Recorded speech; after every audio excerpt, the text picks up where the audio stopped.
Welcome to Miras Business School. I'm Mike, and today we're going to talk about something truly important, something that can completely change the way you think about business. We're going to learn how to build a scalable home business using nothing but your smartphone and zero money. Yes, you heard that right. No investment, no investors, and no bank loans. Just your phone, your time, and your determination. If you've ever dreamed of starting your own business but didn't know where to begin, this lesson is for you. Let's dive in. Step 1. Start with what you already have. You're not really starting from zero. In fact, you're already ahead of most people. You just don't realize it yet. Many people think starting a business means renting an office, hiring staff, stocking up on inventory, or having a big pile of cash. But that's a myth. The truth is, what you actually need, you already have. It's literally in your hands right now, your phone. Think about it. You have a smartphone with internet access. You probably have a few hours of free time each day. Even 1 or 2 hours is enough. You know people, friends, family, neighbors. You can access platforms like Facebook Marketplace, Instagram, WhatsApp groups, eBay, Craigslist, or local apps like Letgo or OfferUp. You know your neighborhood, your community, and what people around you want, or what they're frustrated they can't find. These are your real assets. Your first step is simple. Take inventory of what you already have. Right now, take 15 minutes and make a quick list. How many hours a day or week do you realistically have for this? Who do you know that might have products or services you could help sell? What groups or platforms are you part of that you could use? What items, skills, or connections do you already have or have access to? As Theodore Roosevelt once said, "Do what you can with what you have where you are." That's not just a motivational quote, it's a practical game plan. You don't have to dive into the deep end. You just need to take the first small step. Every empire started with a few simple tools. Steve Jobs launched Apple from his parents' garage. Sarah Blakely, founder of Spanx, sold fax machines by day and worked on her idea at night. Damon John, founder of Fubu and investor on Shark Tank, sewed hats at night while working at Red Lobster during the day. They didn't wait for permission or a pile of money. They just started with whatever they had. Now it's your turn. Don't overthink it. Start today.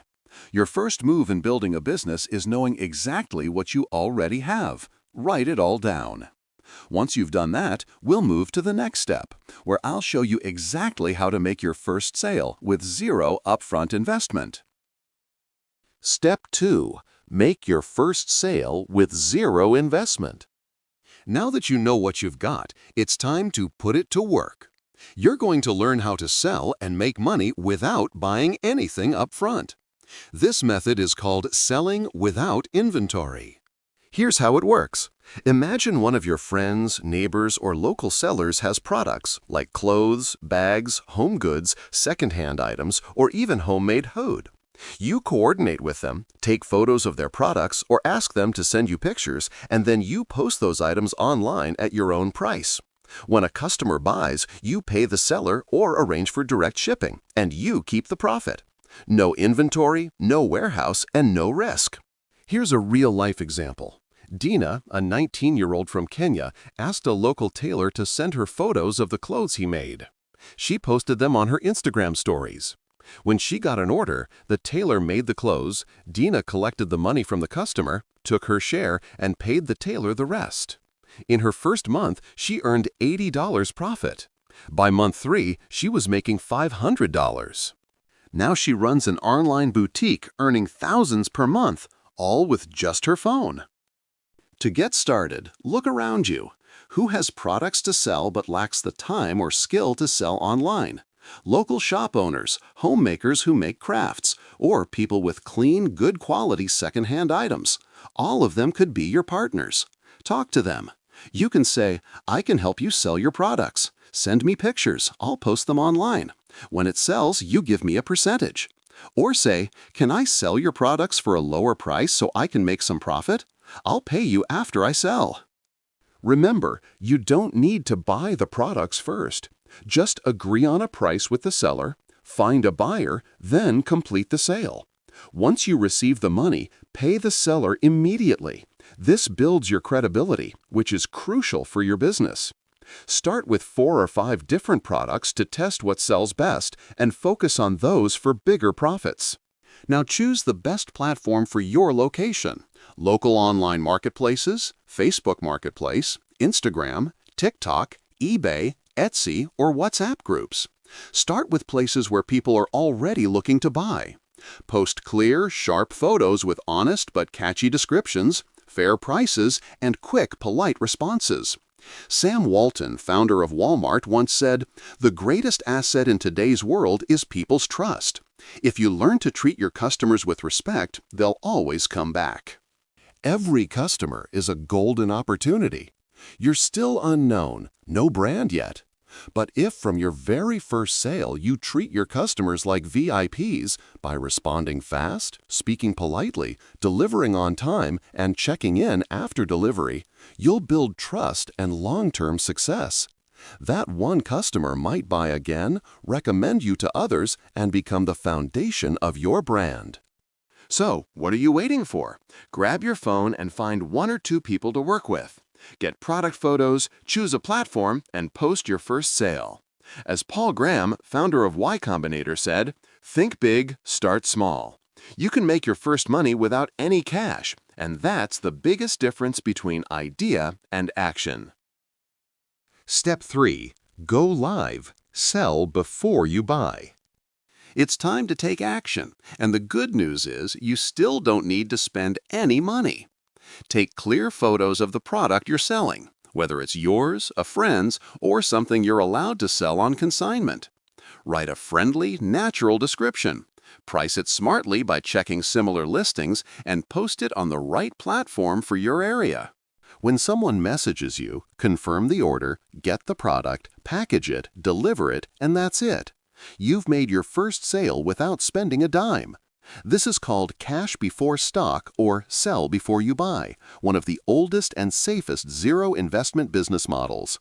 Richard Branson, founder of Virgin Group, once said, "You don't learn to walk by following rules. You learn by doing and by falling over." Instead of wasting time designing logos or picking brand names, just sell first.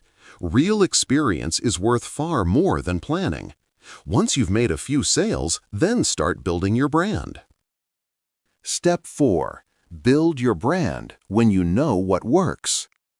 Now that you've made sales and earned some money, it's time to build your personal brand. But don't rush it. First, test the market. Strong brands are built from real experience. By now, you know what sells, who your audience is, how people react, and how to talk to your customers. You've built supplier relationships and have real sales data. So now it's time to shape your identity. Pick a simple, memorable name relevant to what you do. Create a basic logo using free tools like Canva or Looka. Then build a professional social media page: Instagram, TikTok, Facebook, or YouTube, depending on where your customers are.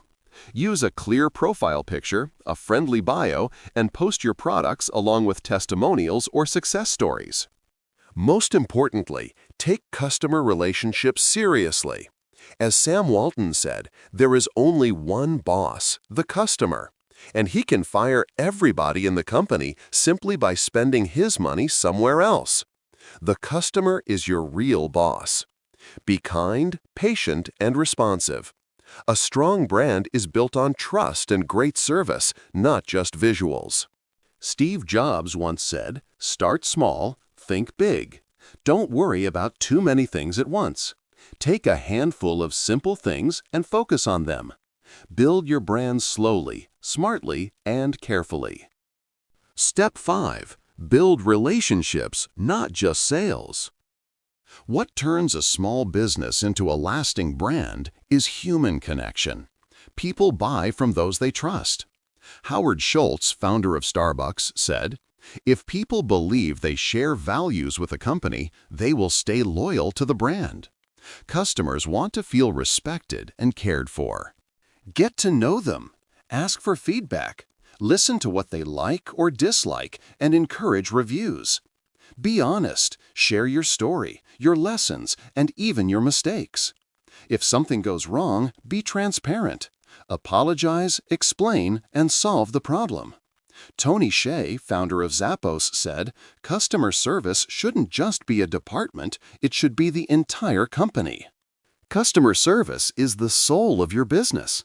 Go beyond expectations. Add a handwritten note, offer a small discount, or send a thank you message. These gestures make people feel valued.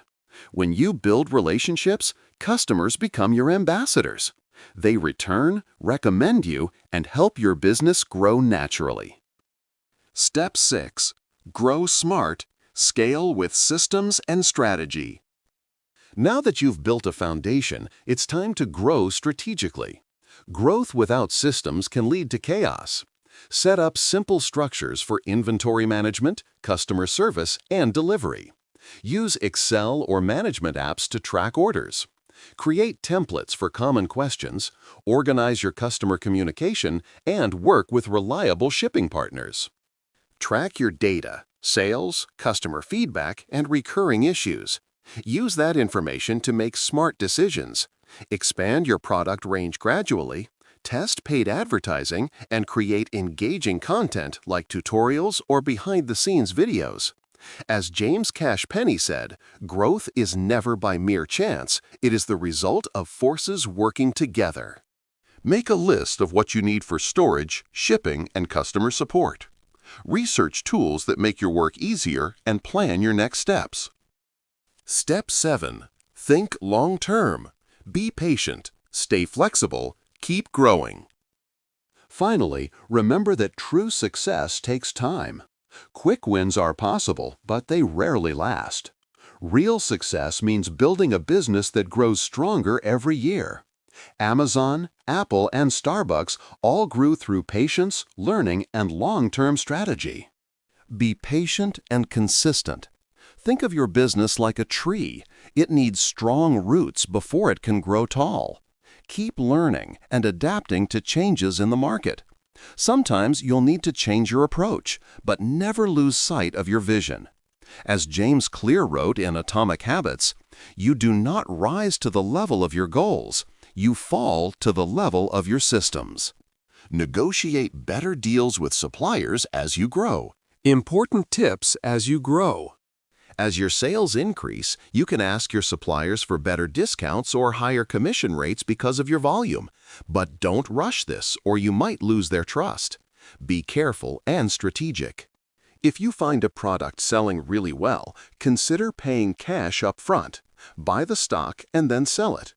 This gives you more bargaining power, helps you get bigger discounts, and ensures you always have the product available. While growing, increase your number of suppliers.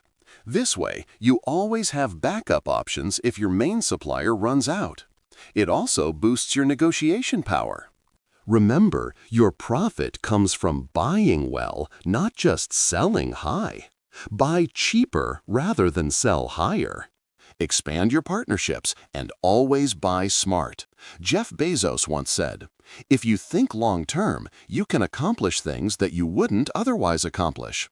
Time horizons matter. They matter a lot. Write down your long-term goals. Plan weekly or monthly actions. Be ready to learn and adjust. Your business journey is a marathon, not a sprint. Be patient, stay smart, and keep moving forward. And that's it for today's lesson from Miras Business School. Remember, every big success starts with one small, consistent step. If you enjoyed this session and learned something new, please support us with a like and subscribe so you won't miss our upcoming lessons. We've got many more powerful business insights coming your way. See you in the next one.